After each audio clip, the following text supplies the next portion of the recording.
Hello అండి, ఈ వీడియోలో నేను మటన్ కీమా ఎలా చేయాలో పూర్తిగా ఉంది. వీడియోని చివరి వరకు చూడండి, ఎక్కడ స్కిప్ చేయకండి. ఫస్ట్ అయితే మనము మీడియం సైజులో ఉండే 2 ఆనియన్స్ని ఇలా సన్నగా కట్ చేసుకుందాము. అలాగే 4 పచ్చిమిరపకాయలను సన్నగా ఇలా కట్ చేసుకుందాము.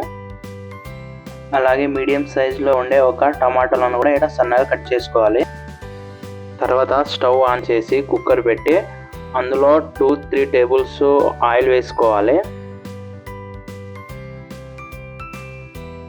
ఆయిల్ హీట్ అయ్యాక అందులో 3-4 బిర్యానీ ఆకులను కూడా వేసుకోవాలి.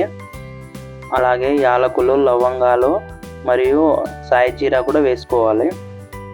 అలాగే అందులో ఆనియన్స్, పచ్చిమిరపకాయలను కూడా యాడ్ చేసుకోవాలి.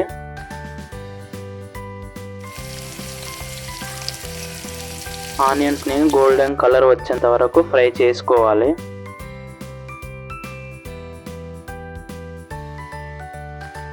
అలాగే అందులో రుచికి సరిపడా సాల్ట్ కూడా వేసుకోవాలి.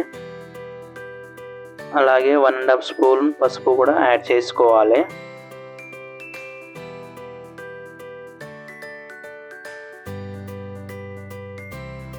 ఆనియన్ ఫ్రై అయ్యాక అందులో అల్లం పేస్ట్ యాడ్ చేసుకోవాలి.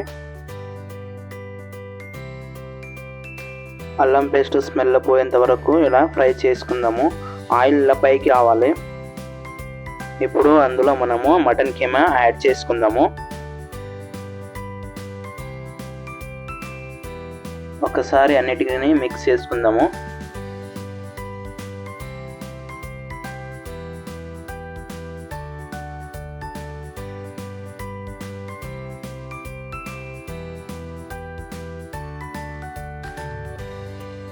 ఒక 10 మినిట్స్ అలా ఉడికించుకుందాము.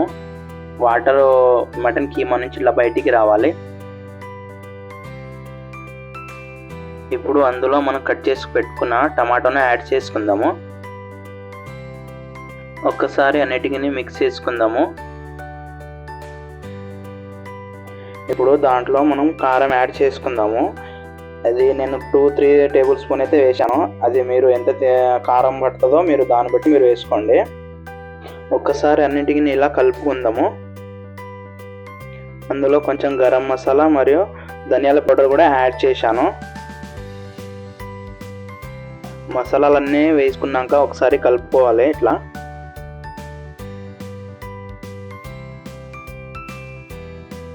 అందులో ఇప్పుడు 1 గ్లాస్ వాటర్ యాడ్ చేసుకోవాలి.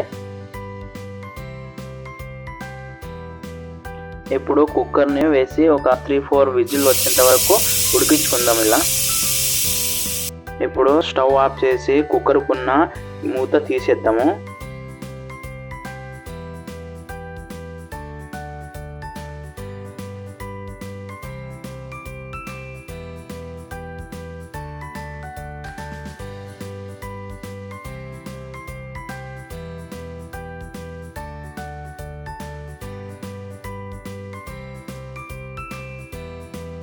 ఇంకా కొంచెం సేపు మూత పెట్టి ఒక 3-4 మినిట్స్ ఉడికించుకుందాము. కొంచెం వాటర్ యాడ్ చేశాను నేను.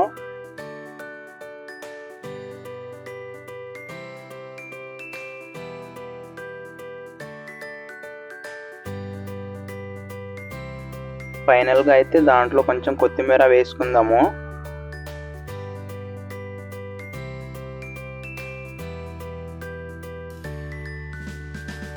ఇంతేనండి, నేనైతే 20 మినిట్స్లో మటన్ కీమా అయితే ప్రిపేర్ చేశాను. ఈ వీడియోలో ఈ వంటలో ఏమైనా మిస్టేక్ ఉంటే ఒకసారి మీరు కూడా కామెంట్లో చెప్పండి. ప్లీజ్ సబ్స్క్రైబ్ చేయడం మాత్రం మర్చిపోకండి. Bye bye.